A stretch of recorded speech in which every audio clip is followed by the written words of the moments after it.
So hi all welcome back to Pooja Ranganath log. So guys ಎಲ್ಲರೂ ಹೇಗಿದ್ದೀರಾ guys? ಇನ್ನೂ ಬಾಯಲ್ಲಿ ಹುಣ್ಣಾಗಿರೋದು ಇನ್ನೂ ಕಡಿಮೆ ಆಗಿಲ್ಲ, ಇನ್ನು ಸ್ವಲ್ಪ ಇದೆ, ನೋವಿದೆ. ಪೂಜೆಗೆಲ್ಲ ರೆಡಿ ಮಾಡ್ತಾ ಇದ್ದೀನಿ. ಈಗಿನ್ನೂ ಈಗ ಪೂಜೆ ರೆಡಿ ಮಾಡ್ತಾ ಇದ್ದೀನಿ. ಇವತ್ತು ಶನಿವಾರ ಆಗಿರೋದ್ರಿಂದ ನಮ್ಮ ಮನೆ ದೇವ್ರ ವಾರ ಅಲ್ವಾ, ಸೊ ಅದಕ್ಕೆ ಪೂಜೆಗೆಲ್ಲ ರೆಡಿ ಮಾಡ್ತಾ ಇದ್ದೀನಿ. ಮಕ್ಕಳಿಬ್ರು ಆಟ ಆಡ್ಲಿಕ್ಕೆ ಹೋಗಿದ್ದಾರೆ, ಇನ್ನೂ ಬಂದಿಲ್ಲ ಅವರು.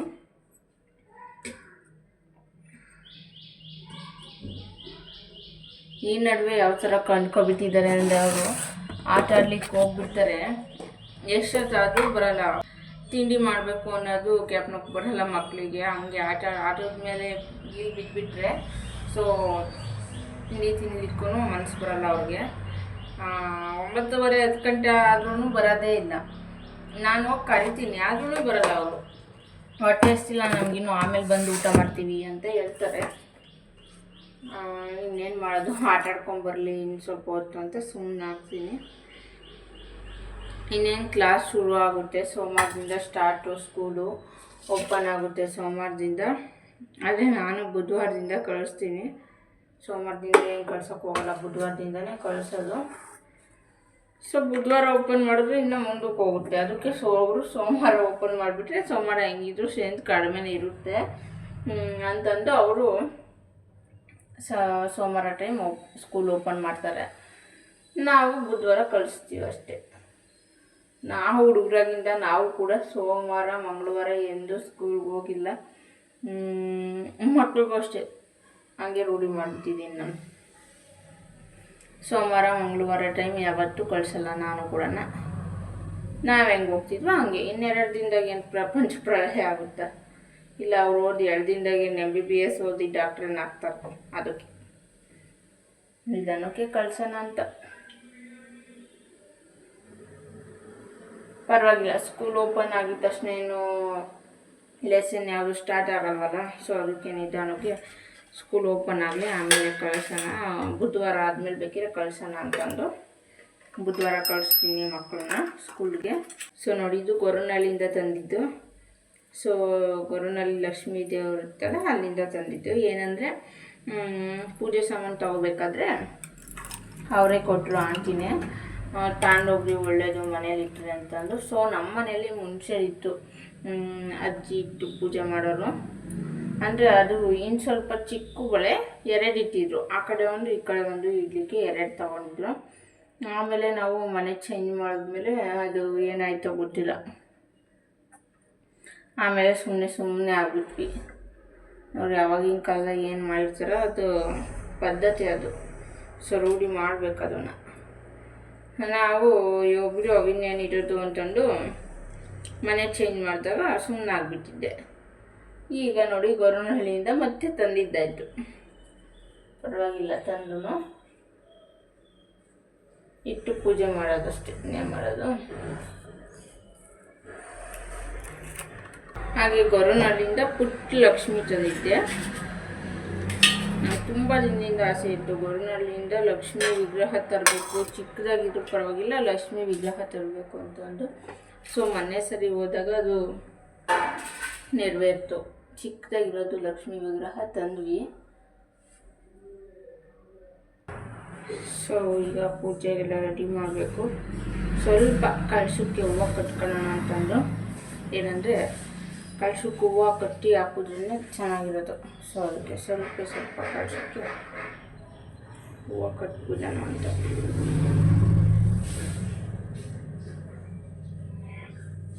ತೆಂಗಿನಕಾಯಿ, ಕಳಶಕ್ಕಿಡೋ ತೆಂಗಿನಕಾಯಿ ಈ ಥರ ಲೈನ್ ಬಂದಿರುತ್ತಲ್ಲ ಮಧ್ಯ ಇಲ್ಲಿಡಬೇಕು. ಯಾಕೆ ಅಂದರೆ ಈ ಕಡೆ ಇದಿರುತ್ತೆ ನೋಡಿ, ಅದು ಕಣ್ಣು ಅಂತಾರೆ. ಸೊ ಆ ಥರ ಇಟ್ಟರೆ ಇನ್ನೂ ಇಲ್ಲ, ಕರ್ಕೊಬರೋ. ನಾನು ಪೂಜೆ ಮಾಡ್ತಾ ಇದ್ದೀನಿ, ತಪಸ್ಸಿಗೆ ಕೂತಿದ್ದೀನಿ, ಎದ್ದೋಳೋದಿಲ್ಲ.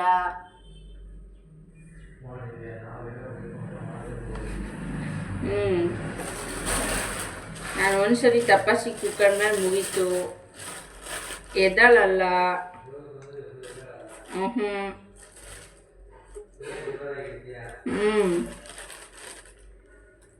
ಗೈಸ್ ನೋಡಿ ಹೂವು ಫ್ರಿಜ್ಜಲ್ಲಿ ಇಟ್ಟಿದ್ದೆ.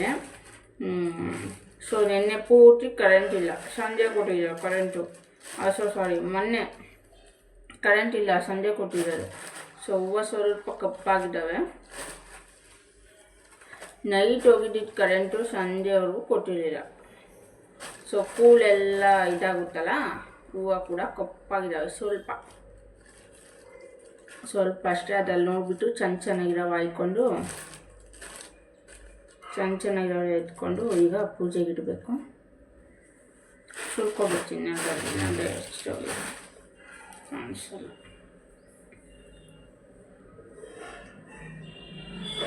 ನೋಡಿ ಫ್ರಿಜ್ಜಲ್ಲಿ ಕತೆ ಇಷ್ಟೇ. ಫ್ರಿಜ್ಜು ಎಲ್ಲಿವರೆಗೂ ಕೋಲ್ಡ್ ಇರುತ್ತೆ ಅಲ್ಲಿವರೆಗೂ ಐಟಮ್ ಚೆನ್ನಾಗಿರುತ್ತೆ. ಇಲ್ಲ ಕೋಲ್ಡ್ ಯಾವಾಗ ಫ್ರಿಜ್ಜು ಕರೆಂಟ್ ಇಲ್ಲ, ಕೋಲ್ಡ್ ಆಗ್ತಿಲ್ಲ ಅಂದ ಟೈಮಲ್ಲಿ ಫ್ರಿಜ್ಜಲ್ಲಿರೋ ಐಟಮು ಕೆಟ್ಟೋಗುತ್ತೆ ಅಷ್ಟೇ. ಹುಡುಗರು ನೋಡ್ರಿ ಎಷ್ಟೊತ್ತಾಗಿತ್ತು ಇನ್ನೂ ಬಂದಿಲ್ಲ. ಅವ್ರು ಹೊಟ್ಟೆ ಹಸಿವಲ್ಲ ಅನಿಸುತ್ತೆ, 9 ಗಂಟೆ ಆದರೂ ಬಂದಿಲ್ಲ. ಇನ್ನೂ ಸ್ಕೂಲ್ ಸ್ಟಾರ್ಟ್ ಆಯ್ತು. ಇನ್ನು 8 ಗಂಟೆಗೆಲ್ಲ ತಿಂಡಿ ರೆಡಿ ಇರಬೇಕು. ಸ್ಕೂಲ್ ಸ್ಟಾರ್ಟ್ ಆಯ್ತಲ್ಲ, ಸೋಮವಾರದಿಂದ ಸ್ಕೂಲ್ ಸ್ಟಾರ್ಟು. 8 ಗಂಟೆಗೆಲ್ಲ ತಿಂಡಿ ರೆಡಿ ಇರಬೇಕು. ಆವಾಗ 8 ಗಂಟೆಗೆಲ್ಲ ಹೊಟ್ಟೆ ಹಸ್ಬಿಡ್ತಾವ್ರಿ. ಸ್ಕೂಲ್ಗೆ ಹೋಗ್ಬೇಕು ನೋಡಿ, ಆಟಾಡೋಕೆ ಕಳಿಸಲ್ಲ ಆವಾಗ, ಅದಕ್ಕೆ. ಈಗ ಆಟಾಡೋಕೆ ಹೋಗ್ತಾರೆ, ಹೊಟ್ಟೆ ಹಸ್ವಲ್ಲ.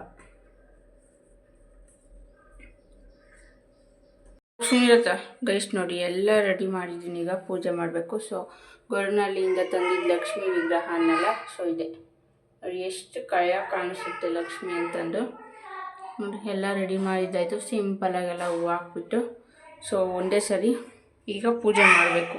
ಗೈಸ್ ನೋಡಿ ನಾನು ಪೂಜೆ ಮಾಡಬೇಕು ಅಂದರೆ ಸೊ ಎಲ್ಲ ಒಂದೇ ಹತ್ರನೇ ಇಟ್ಕೊಬಿಟ್ಟು, ಅಂದರೆ ಆಗಾಗಲೇ ಎದ್ದು ಓಡಾಡಬಾರ್ದು, ಆ ಥರ ಎಲ್ಲ ಒಂದು ಹತ್ರ ಕಾಯಿ ಹೊಡಾಕ್ಲಿಕ್ಕೆ, ಮತ್ತು ಕಾಯಿ ನೀರು ಇಟ್ಕೊಳ್ಳಿಕ್ಕೆ, ಎಳ್ನೀರು ಇಟ್ಕೊಳ್ಳಿಕ್ಕೆ, ಕಾಯಿ ಹೊಡಾಕಿರ್ತೀವಲ್ಲ, ಸೊ ಎಳ್ನೀರು ಇಟ್ಕೊಳ್ಳಿಕ್ಕೆ, ಬಟ್ಲು ಎಲ್ಲ ಒಂದು ಹತ್ರ ಇಟ್ಕೊಬಿಡ್ತೀನಿ.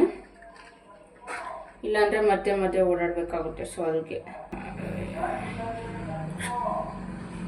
ಊದುಗಡ್ಡಿ ಹಚ್ಬೇಕಾದ್ರೆ ಯಾರೇ ಆಗಲಿ ಇದು ಬೆಂಕಿ ಪಟ್ಟಣದಲ್ಲಿ ಹಚ್ಚಬಾರ್ದಂತೆ. ದೀಪ ಹಚ್ಬೇಕಾದ್ರೆ ಯಾಕೆ ಅಂತ ಗೊತ್ತಿಲ್ಲ ನನಗೆ. ಸೊ ಆ ಥರ ಹೇಳ್ತಾರೆ, ದೀಪ ಹಚ್ಬೇಕಾದ್ರೆ ಬೆಂಕಿಪಟ್ಟಣದಲ್ಲಿ ಹಚ್ಚಬಾರ್ದು, ಊದುಬತ್ತಿನಲ್ಲೇ ಹಚ್ಚಬೇಕು ಅಂತಂದು. ಸೊ ಅದಕ್ಕೆ ನನಗೂ ಗೊತ್ತಿಲ್ಲ ಅದು, ನಾನು ಹಂಗೆ ರೂಢಿ ಮಾಡ್ಕೊಂಡಿದ್ದೀನಿ ಅಷ್ಟೇ. ನಾನು ಕೂಡ ದೀಪ ಏನಾದರೂ ಹಚ್ಚಬೇಕು ಅಂದರೆ ಊದುಬತ್ತಿಲಿ ಹಚ್ಚೋದು. ಮನೆಗೆ ಪೂಜೆ ಮಾಡಿದ್ದೇನೆ ಏನೋ ಒಂಥರ ಕಳೆ.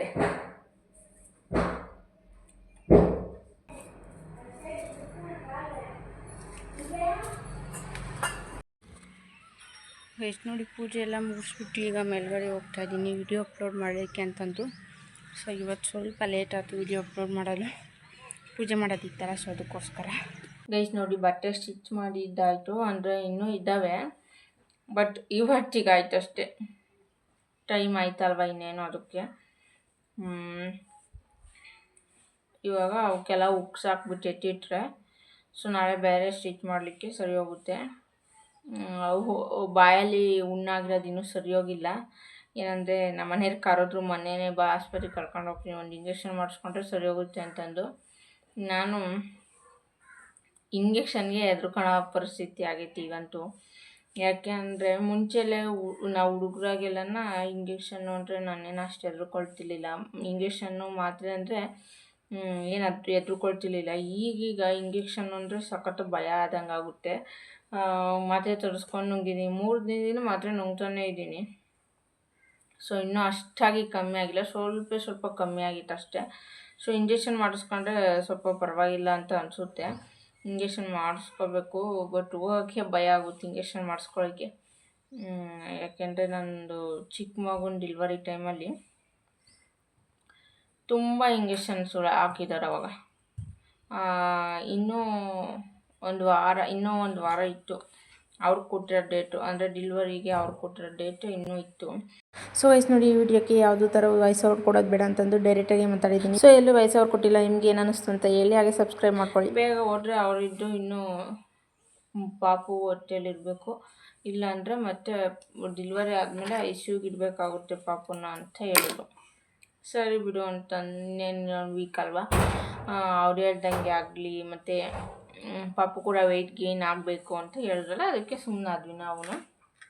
ಸೊ 1 ವೀಕ್ ಪೂರ್ತಿ ಡೆಲಿವರಿಗೂ ಮುಂಚೆ 1 ವೀಕು ಅಡ್ಮಿಟ್ ಆಗಿದ್ವಿ ಹಾಸ್ಪಿಟಲಲ್ಲಿ. ಇನ್ನೇನು ಹೋಗೋದು ಬರೋದು ಅಂತಂದು, ಹೆಂಗಿದ್ರು ಮೆಡಿಸಿನ್ ಎಲ್ಲ ಕೊಡ್ತಾ ಇರ್ತಾರೆ, ಪಾಪು ಕೂಡ ವೆಯ್ಟ್ ಗೇನ್ ಆಗುತ್ತೆ ಅಂತಂದು ಅಲ್ಲೇ ಇದ್ವಾ.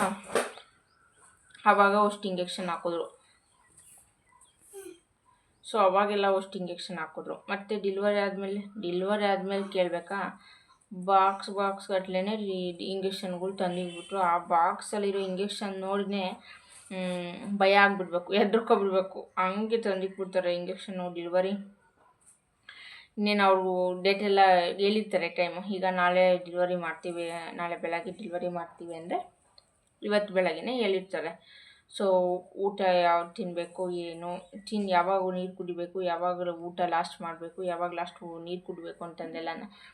ಸೊ ಆ ಟೈಮಲ್ಲಿ ಇಂಜೆಕ್ಷನ್ಗಳೆಲ್ಲ ತಂದಿಟ್ಬಿಡ್ತಾರೆ. ಇನ್ನೂ ಡೆಲಿವರಿ ಆಗಿರಲಿಲ್ಲ ಆ ಟೈಮಲ್ಲೇ ಒಂದು ದಿನ ಮುಂಚೆನೇ ಇಂಜೆಕ್ಷನ್ ಎಲ್ಲ ಬರ್ದು ಕೊಟ್ಬಿಟ್ಟು ತರಿಸಿರ್ತಾರೆ, ನಮ್ಮ ಕಲೆ ತರಿಸಿರ್ತಾರೆ. ಸೊ ಒಂದು ಬಾಕ್ಸ್ ಪೂರ್ತಿ ದೊಡ್ಡ ಬಾಕ್ಸ್ ಪೂರ್ತಿ ಇಂಜೆಕ್ಷನ್ ತಂದಿಟ್ಬಿಟ್ರು. ಯಪ್ಪ, ಇಂಜೆಕ್ಷನ್ ನೋಡಿಬಿಟ್ಟೇನೆ ನನಗೆ ಭಯ ಆಗ್ಬಿಟ್ಟು. ಇಂಜೆಕ್ಷನ್ ಅಂದರೆ ಅವಾಗ ಭಯ ಸ್ಟಾರ್ಟ್ ಆಗಿರೋದು, ಇಲ್ಲಿವರೆಗೂ ಇಂಜೆಕ್ಷನ್ ಏನು ಭಯ ಹೋಗಿಲ್ಲ. ಅದು ಅಲ್ಲದೆ ಸೊಂಟಕ್ಕೆ ಇಂಜೆಕ್ಷನ್ ಹಾಕ್ತಾರೆ, ಕೈಗೂ ಹಾಕ್ತಾರೆ, ಸೊಂಟಕ್ಕೂ ಹಾಕ್ತಾರೆ, ಎಲ್ಲ ಕಡೆ ಸುಮ್ಮನೆ ಏಟ್ ಬೀಸ್ ಹಾಕ್ಬಿಡ್ತಾರೆ. ಆವಾಗ ಇಂಜೆಕ್ಷನ್ ಹಾಕಿಸ್ಕೊಂಡು ಹಿಂದೆ ಡೈಲಿ 2 ಟೈಮ್ಸ್ ಹಾಕಾರಲ್ವ. ಸೊ ಡೈಲಿ 2 ಟೈಮ್ಸ್ ಹಾಕ್ಬೇಕಾದ್ರೆ ಹಿಂದೆ ಇಂಜೆಕ್ಷನ್ ಹಾಕಿಸ್ಕೊಂಡು ಸೊಂಟ ಎಲ್ಲ ನೋವು ಬಂದಿರೋದು.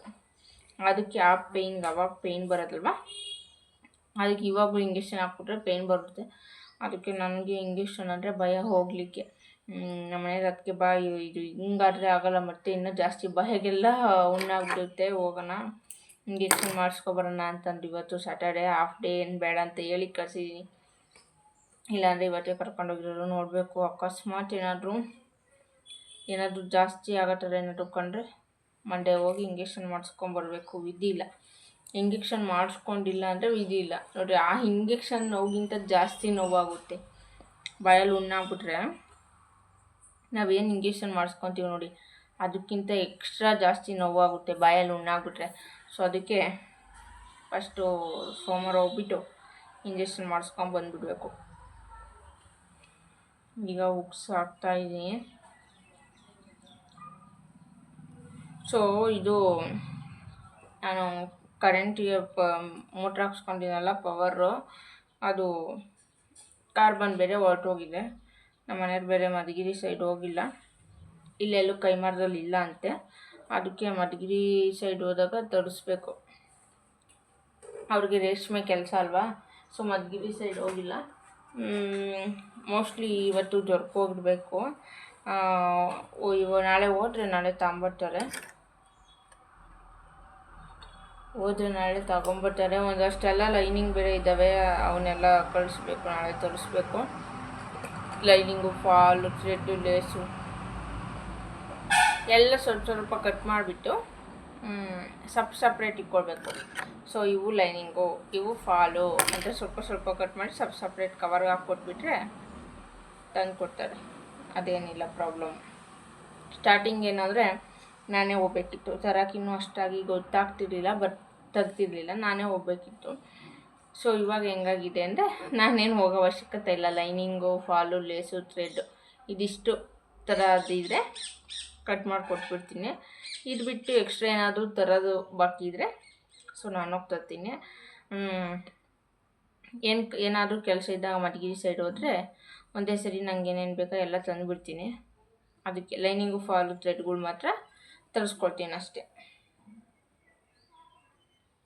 ಸೊ ಇದು ನೋಡಿ ಬುಕ್ಸ್ ಹಾಕ್ಬಿಟ್ಟು, ಮಕ್ಕಳು ನಾವು ಬುಕ್ಸ್ ಕೊಟ್ಟಿದ್ರೆ ಬುಕ್ಸಿಗಿನ್ನೂ ಬೈಂಡ್ ಬೇರೆ ಹಾಕಿಲ್ಲ, ಎಲ್ಲ ಹಂಗೆ ತಂದು ಇಟ್ಟಿದ್ದೀನಿ. ಆಗಲೇ ತಗೊಂಬಂದೆ ಬೈಂಡ್ ಹಾಕೋಣ ಅಂತಂದು, ಬಟ್ ಇವು ಸ್ಟಿಚ್ ಮಾಡಿದ್ನಲ್ಲ ಅರ್ಧ ಹೋಗ್ಬಿಡ್ತವೆ. ಮತ್ತು ಉಕ್ಸ್ ಹಾಕ್ಬಿಟ್ಟು ಎತ್ತಿಟ್ರೆ ಅದು ಕೆಲಸ ಪೆಂಡಿಂಗ್ ಇರೋದನ್ನೇ ತಪ್ಪುತ್ತೆ ಅಂತಂದು ಉಕ್ಸ್ ಎಲ್ಲ ಹಾಕ್ಬಿಟ್ಟು ರೆಡಿ ಮಾಡ್ತಾಯಿದ್ದೀನಿ ಈಗ.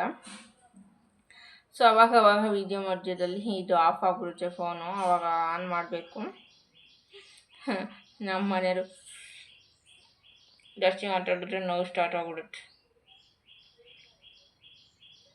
ಆ ಹುಣ್ಣಾಗಿರೋದಲ್ದ ಅಲ್ಲೊಂದು ಕೂಡ ನೋವು ಸ್ಟಾರ್ಟ್ ಆಗ್ಬಿಡ್ತದೆ, ಅಲ್ಲೆಲ್ಲ ನೋವು ಬಂದ್ಬಿಡುತ್ತೆ. ಹುಣ್ಣಾದ್ರೆ ತಡ್ಕೊಳಕ್ಕಾಗಲ್ಲ ಗೈಸ್, ಅದು ಬಾಯಲ್ಲೇ ಹುಣ್ಣಾಗ್ಬಿಡುತ್ತಾ, ನೀರು ಕುಡಿಯೋಕ್ಕೂ ಆಗಲ್ಲ, ಅಷ್ಟು ನೋವುತ್ತದು.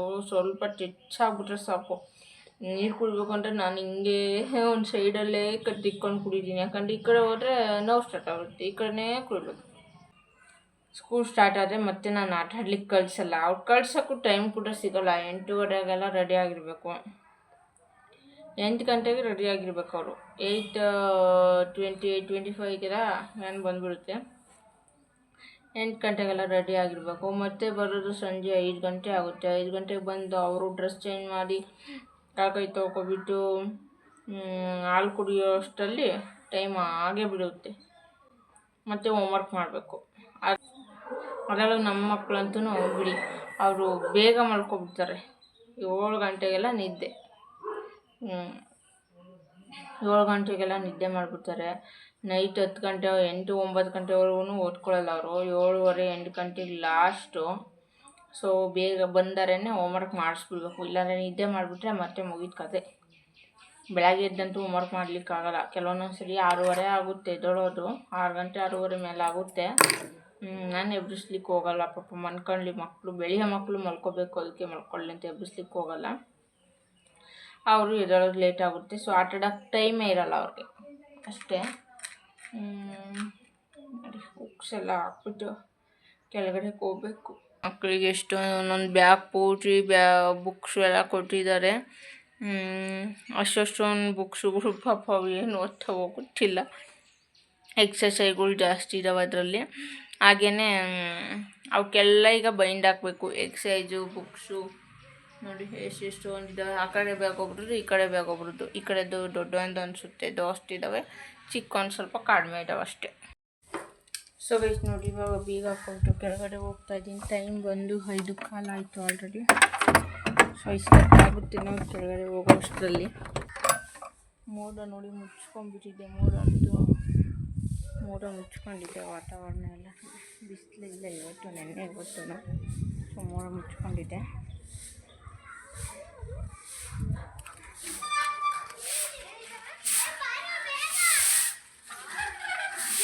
ಹೋಗ್ತಿದೆ ಆಗ ಅಲ್ಲಿ ಹೋಗಿ ಬಂದಿದ್ದಂಗಿದ್ದೀರಾ? ಮತ್ತೆ ಎಲ್ಲಿ ಹೋಗಿದ್ದೆ ಈಗ? ಹಾಂ ಸೊ ಐಸ್ ನೋಡಿ, ಊಟ ಆಯಿತು ಎಲ್ರದ್ದು. ಮ್ಯಾನೇಜರ್ ಕೂಕೊಂಡಿದ್ದಾರೆ ಊಟ ಮಾಡಿಕೊಂಡು.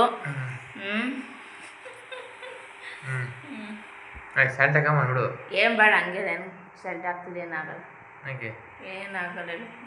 ಕುಗ್ಗೋಬಿಟ್ಟು ಸುಮ್ಮನೆ ಗೋಂಡಿಸ್ಬೇಕು ಕಣ್ಣಂಗೆ, ಮಾತಿಲ್ಲ ಕದ್ದಿಲ್ಲ.